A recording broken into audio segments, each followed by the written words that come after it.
the Vice President of the Republic of the Philippines, Honorable Sara Z. Duterte. Thank you. Please take your seats. Ang gabi. Happy Kadayawan.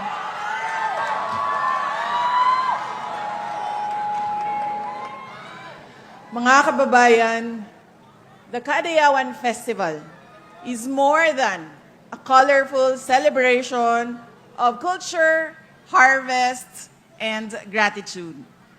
It reflects the strength and resilience of the people of Davao City, especially in the face of economic and political struggles. Karong panahon na, daghan ang naglisod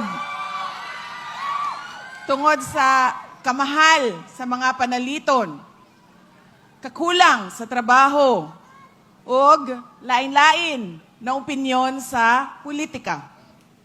Apan, ang Kadayawan, nagtudlo ka nato nga mas importante ang pagtinabangay, pagrespeto sa usat-usa, ug pagpasalamat sa mga grasya nga atong nadawat gikan sa Ginoo.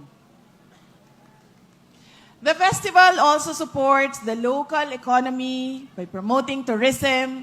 Kaganina, pagsulod nako, daghan ang mga nagsulti nga dili sila taga Davao. Dunay gikan og Zamboanga, dunay gikan og Jose Abad Santos, ug lain-lain pang lugar sa atuang mga silingan dinhi sa Mindanao. Mahal ko kayo. Daghan kayong salamat sa inyuhang padayon nga pagsalig ug suporta kanako. Dako kayong nga butang.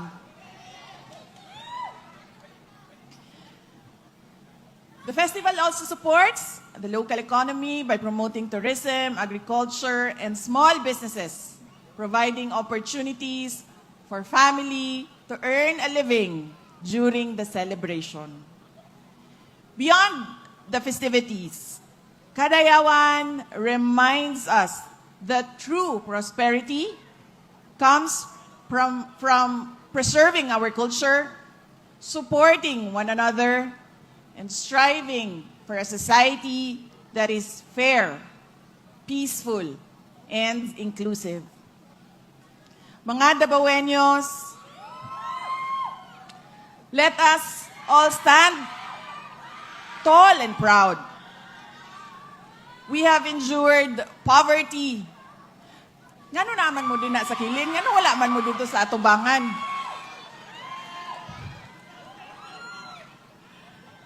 Balhin mo dito niya, ha? Davaoeños, let us stand tall and proud. We have endured poverty, terrorism, insurgency, and even a global pandemic. Through every challenge, we have remained united and hopeful. We are one. These struggles did not define us. They made us stronger.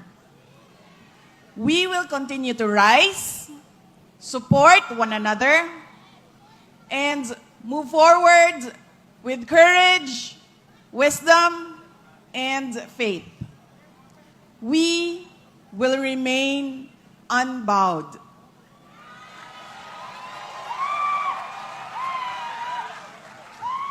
This is the true spirit of Davao, and this is the true meaning of Kadayawan. Mga kababayan, mahalin natin ang Davao, mahalin natin ang Pilipinas. Para sa Diyos, sa bayan, at sa bawat pamilyang Pilipino. Syukran.